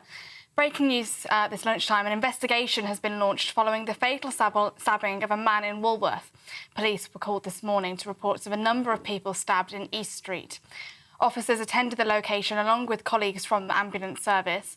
A man believed to be in his 60s was arrested at the scene and taken into police custody. 3 injured people were found, and sadly, one man died at the scene. Inquiries are underway to confirm his identity and inform his family. The Met Police say that the incident is not being treated as terrorism. We'll bring you more on that as we have it. The King led the nation through a 2-minute silence to mark Remembrance Sunday and honour fallen soldiers at 11 o'clock this morning.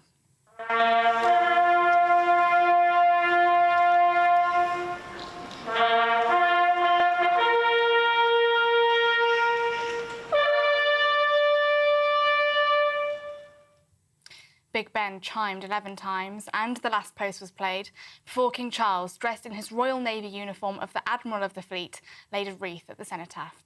He was joined by members of the royal family, including the Prince and Princess of Wales. The Prime Minister, Sir Keir Starmer, and the leader of the opposition, Kemi Badenoch, both laid wreaths. They were also joined by former Prime Ministers. Today is also the first time since the start of the year that the Princess of Wales, who is recovering from cancer, is carrying out 2 consecutive days of public official engagements. 10,000 veterans have marched past the cenotaph as part of the Royal British Legion's parade. To the US, where President-elect Donald Trump has won the state of Arizona, meaning he has now won all 7 swing states.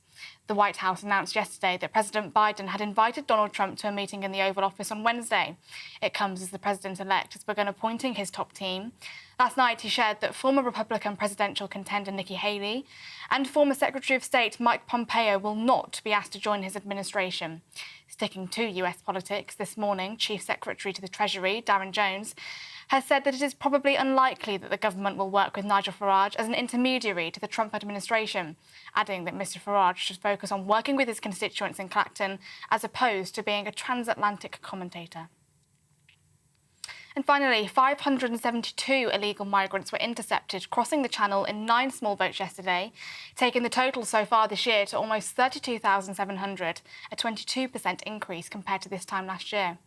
The latest crossings come as Prime Minister Sir Keir Starmer has entered into a new initiative to intercept criminal gangs smuggling migrants through the Western Balkans as part of efforts to bring down the number of small boat crossings.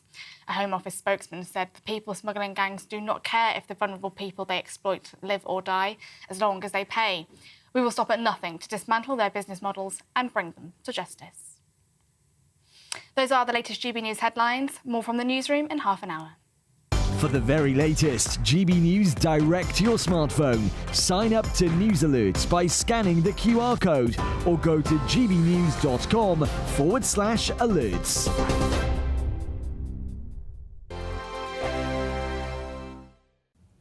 Good morning, welcome to your latest GB News weather from the Met Office. So it's been a cloudy start to November for many of us, but it does look like there's some brighter skies on the way, particularly into the new working week. But before we get there, we have got a weather front that's pushing its way south and eastwards across the UK today. However, behind that, we've got this large area of high pressure that's developing to bring us some more settled weather.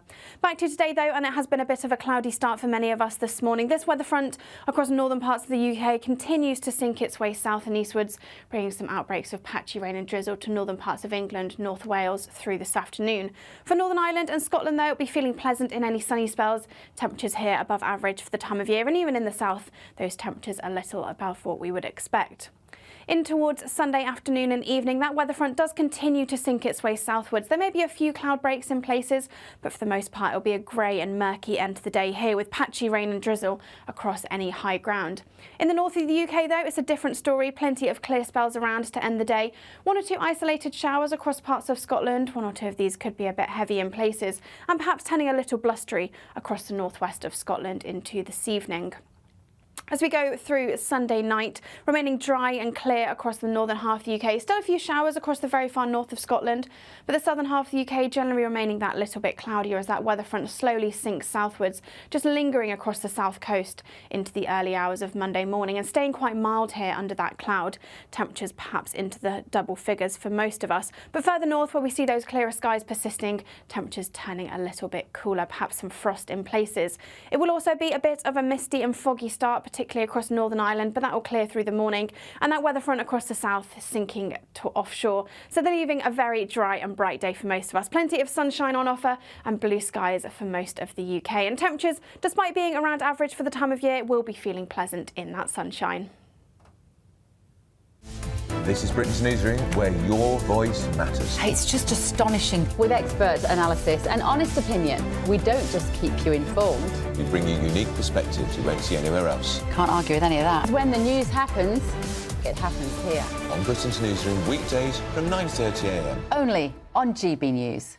If you want your news to be straight talking... This is the nightmare for the Conservatives again. Down to earth. It's not just Nottingham where this is happening, is it? And most importantly, honest. Hard-working, middle-class taxpayers, they'll get their book thrown at them. Then catch me, Martin Daubney, Monday to Friday, 3 till 6 p.m. on GB News, Britain's news channel.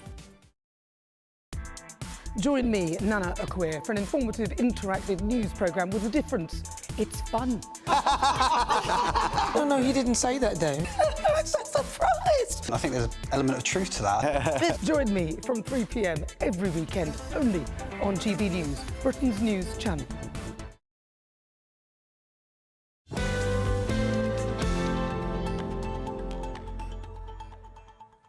Welcome back to the weekend with me, Dawn Neeson. I hope you're having a very special Remembrance Sunday out there. Now, Nana, A Queer Show is on at 3 o'clock, and as I say every weekend, she always has a cracking show lined up for us. I'm sure today's is no exception. Nana, what have you got for us? Well, of course, we're going to talk about Armistice Sunday because it's today and we're all sort of, you know, we're all remembering our war dead. So we'll be talking to lots of veterans and all that kind of thing today. We're also looking at whether should Keir Starmer allow Nigel Farage to help him broker a trade deal? Now, he's told him to go back to Clacton, but is that unwise? I mean, Donald Trump will probably get wind of this, and I think Keir Starmer may be on sort of dodgy ground with this, because if Trump has to work with David Lammy, who called him what he called him, then it might not be so good for them. Also, Rachel Reeves, her budget seems to be unravelling every aspect of it. You've got the VAT raid on schools, the national insurance raid for the private sector, and of course the inheritance tax on farmers. All of it seems to be unravelling as businesses are coming together to ask her to have a rethink, so we'll be looking at that as well. A cracking show indeed. That's at 3 o'clock, so don't forget to tune into Nana. Thank you very much, Nana. Now, a 100-year-old veteran is sharing memories that bring a tear to her eye, and mine, I must admit, this Remembrance Day. Dorothea Barron served as a visual signaller in the Women's Royal Naval Service during the Second World War, and Will Hollis went to visit her at her home in Hertfordshire today. Let's have a look. I always want to cry in remembering my youthful friends who were killed during the war. 80 years have passed since Dorothea Barron served to protect her country. In 1943, aged 18, she joined the Women's Royal Naval Service and, as a visual signaller, trained the men heading to Normandy. I feel very proud that I did my bit for my country. Stationed in Scotland, she kept her role a secret. You never talked about your job to anybody, so you didn't know what the sailor who was sitting beside you in the train did. Now, living in Hertfordshire, she's sharing her story with the world. Reaching her 100th birthday, the centenarian celebrated with a trip in a Spitfire, plus a party organised by her daughter Katie. And a very special card. This brings our warmest congratulations and heartfelt good wishes on such a special occasion. Wow. And it's signed Charles R. and Camilla R. And your name's at the bottom of the card. I have huge respect and admiration for her. My breath is taken away by the fact that she has reached 100. That is no mean achievement. Despite her age, Dorothea says yoga keeps her body young. And her memories of Britain at war are as vivid today as the moment they were made. I can still remember London burning when they concentrated one day and night on London, and it was a mass of flames. Some memories are easier to carry than others. Yes. Our youth was taken away. There were no teenagers. You had dances, but you were dancing in uniform. As the country pauses this Remembrance Sunday, Dorothea will too. I feel very proud that we're still remembering those people who gave their youth for their country. And they were doing it for their country. Will Hollis, GB News, Hertfordshire. What an amazing lady. I bumped into Dorothea earlier on. She came into the studio to talk to us as well. And I can honestly, for her age, she is up. Why do I say for her age? I mean, for any age, she was stunning. She literally ran into the studio beating me. And she still does yoga as well. I mean, amazing. They don't make them like that anymore, do they? I'm still joined by my panel this afternoon, author and political organiser James Schneider and broadcaster Mike Parry. Mike, I find it really, I don't know if it's my age, I'm getting very emotional as I'm getting older, but I find it incredibly I don't know, it makes me cry listening to people like Dorothea talk about what they went through and the experiences and losing friends and loved ones so young as well. I'm still of the age where I could talk to my father about those things in the Second World War. He joined it when he was 17 and he was on the D-Day landings in 1944. And I know the sacrifices that his generation made, not only the sacrifices he made, but the terrible, sheer, agonising loss of millions of people. For instance, my father would say that on VE Day, which we talked about earlier in the show, his friend's mother, his friend joined the RAF and was a Spitfire fighter pilot, got shot down at the age of 21, and his friend's mother would wave her son's RAF fighter pilot uniform out of the window every VE Day celebration because her son had been taken from her. And there must be millions of stories like that which changed the world, Yeah, I mean, my own granddad, when he came home, he went just literally as my mum was born, and he didn't come home for 4 years. So she had never met her dad. Her dad had no idea.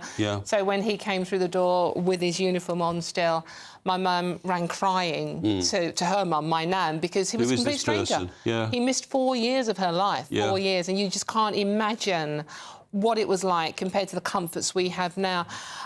And James, these stories are incredibly emotional, aren't they? Yeah, they are obviously everybody's individual stories about loss and horror are, they touch us because they speak to something I think that that is universal. And I think we should do something with that feeling that we're all feeling today. And the first thing is to improve conditions for veterans. Way too many don't have a job, don't have proper housing. I totally agree. Need for mental health support. There was something in the papers today that over a quarter of veterans are going to run out of food by the end of this year. Really. To have a national day celebrating these things, and that's still the reality in our country. Why do you wrong. think, James, that in this country we neglect our veterans, we neglect those who have served, while countries like America have days celebrating them? So I think it's because in our country we neglect those that are falling through the cracks and are having difficulties, and lots of veterans will have difficulties because of the psychological scars as well as any physical scars. And I think it's just a very concentrated subgroup who have those issues. So really, it's not only for veterans that we should be improving housing and mental health support and jobs, etc. But they're sort of like the canary in the coal mine. If there are so many veterans who are having such a bad time, what does that say about the rest of our society and how we're looking after each other? Yeah, no, I totally agree. Absolutely. Mike Parry, James Schneider, thank you very much for joining me on Remembrance Sunday. Really appreciate your time and company. I'm Dawn Neeson. This is GB News, and there's plenty more coming up on today's show. We'll be crossing live to GB News Northern Ireland reporter Dougie Beattie, who attended a remembrance survey in Enniskillen this morning. This is GB News, Britain's news channel. We'll see you soon.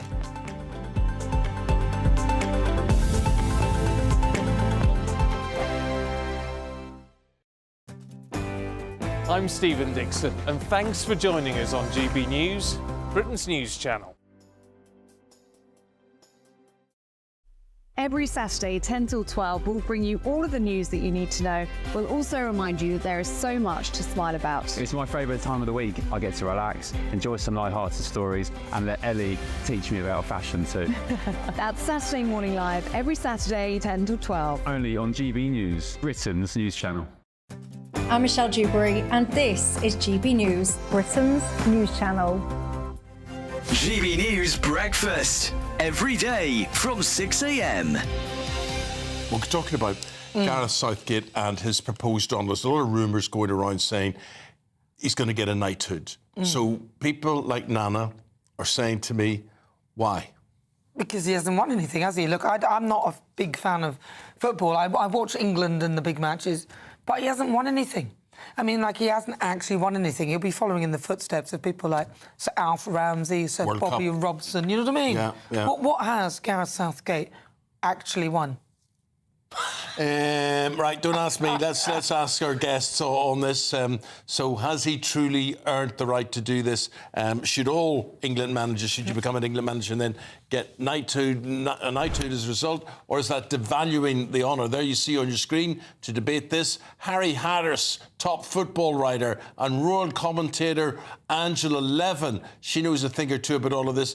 Angela, what do you think? I think absolutely not. I mean, I know he's a good example to people, but he's a sort of almost. He's almost done this. He's almost won that. You can't have someone to have a knighthood if you're an almost. You can't. This is someone who does the most amazing things. This is a hero. This is a serviceman. It's not somebody who does really kindly and looks after his people, and it's just not fun. I think it just diminishes the whole thing of giving people such a high level of gratitude. GB News, the People's Channel. We're proud to be GB News, the People's Channel. And as you know, we always love to hear your views. Now, there's a new way of getting in touch with us at gbnews.com/yoursay. By commenting, you can be part of a live conversation and join our GB News community. You can even talk to me, Bev Turner, or any of the members of the GB News family. I'm Martin Daubney. This is GB News, Britain's news channel.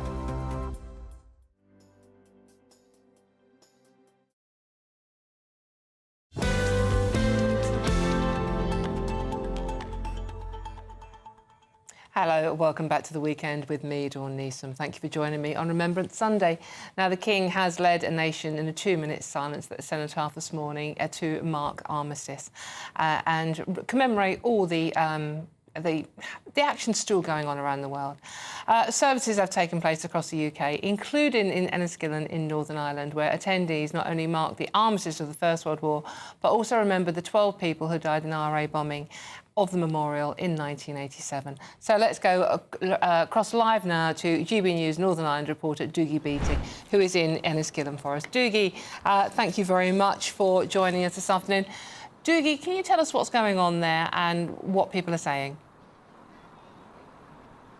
Well, Enniskillen has always been linked with the British military. Behind me is Enniskillen Castle, the Enniskillen Fusiliers and many other regiments from here took part in British battles as far back as the Napoleonic Wars. So it is a garrison town in a lot of ways. So the Remembrance Day here has always been a big event. But really, after the events of 1987, when the IRA bomb killed 12, injured 63, the world very much turned against the IRA. And what happened then was that the Republic of Ireland's government became much closer to the British government, including putting extradition treaties in place. And you can almost say that the disgust of the world forced the IRA to the table in the coming years. But many here are very angry that Michelle O'Neill, the First Minister of Northern Ireland and the head of Sinn Féin, which is the political wing of the IRA, has today laid a wreath in Belfast to commemorate those who fought and died. But there's no answers coming here. There's been no public inquiry into the Poppy Day massacre. It's one of those things that is really sticking with the unionist population in Northern Ireland who suffered at the hands of the IRA. And they're saying, well, why can we not have some sort of inquiry into the Poppy Day massacre and other massacres that happened? Meanwhile, Michelle O'Neill is then laying wreaths. It does not go down well. But the Taoiseach from 1987, the Irish Prime Minister, has always appeared here. This year he didn't. A cabinet minister appeared, but that would pretty much be down the lines because Simon Harris is now fighting an election in the Republic of Ireland, and therefore every moment counts because they only have a 3-week period. So Hilary Benn was here today, the Secretary of State, along with the Chief Constable, the member of the Irish Cabinet, many from the armed forces, and including the Chief Constable John Boucher. The ceremony went off extremely well, very respectful, and they have now made their way home after that church service and a short tea afterwards. And Enniskillen, the centre of it, has opened up once more and things are getting back to normal. But Remembrance Day in Northern Ireland is really very much round Enniskillen. Thank you very much, Doogie, for bringing us up to date on that, and very important. Thank you very much, Doogie. OK, well, I just wanted to say thank you very much for joining me today. It's an incredibly important day, Remembrance Sunday. Really appreciate your time and your company. Just wanted to read one message out. This is from Bissimo.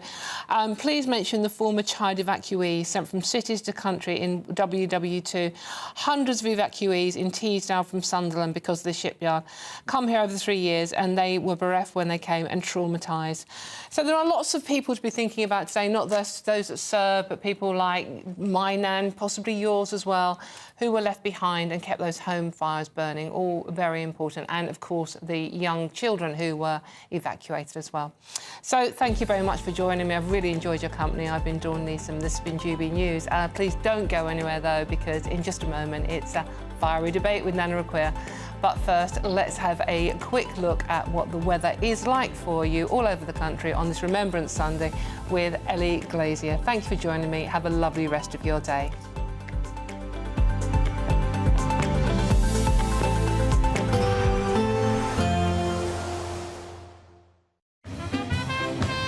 There will be a light breeze in the morning, leading to a warm front. Boxed heat pumps, sponsors of weather on GB News. Good afternoon. Welcome to your latest GB News weather from the Met Office. So the start of November has generally been quite cloudy for many of us, but there is some sunshine on the way, particularly into the new working week.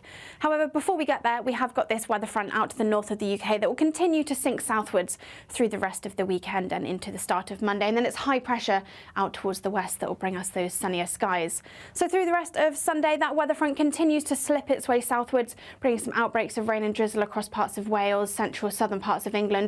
But further north, it's a different story. Plenty of dry and clear skies overnight into the start of Monday. Perhaps some mist and fog across Northern Ireland. And under those clear skies, generally turning quite chilly with temperatures in the low single figures. Perhaps a touch of frost possible, but generally a bit of a milder start to Monday across the southern half of the UK under that cloud. But it will be a dry and chilly start across parts of Scotland. We will see 1 or 2 showers across the northeast. These generally a little lighter than we're seeing through Sunday afternoon. And there will be some mist and fog lingering, particularly across parts of Northern Ireland and into northern England as well through Monday morning. Across much of England and Wales, generally a dry and bright start to the morning. That cloud from the weather front just lingering across the south for a time.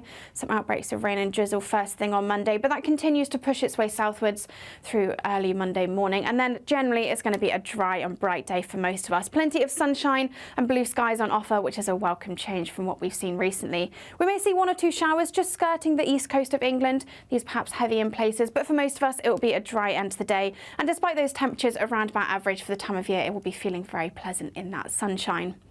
As we then go through the rest of Monday evening, those showers do continue just onshore across eastern parts of England, but for most of us it will be dry overnight, perhaps some mist and fog forming again across Northern Ireland, Northern England and parts of Scotland as well. But the sunshine is likely to return through much of this week, and those temperatures, they will be staying around average for the time of year, but it will still be feeling very pleasant in those sunny skies.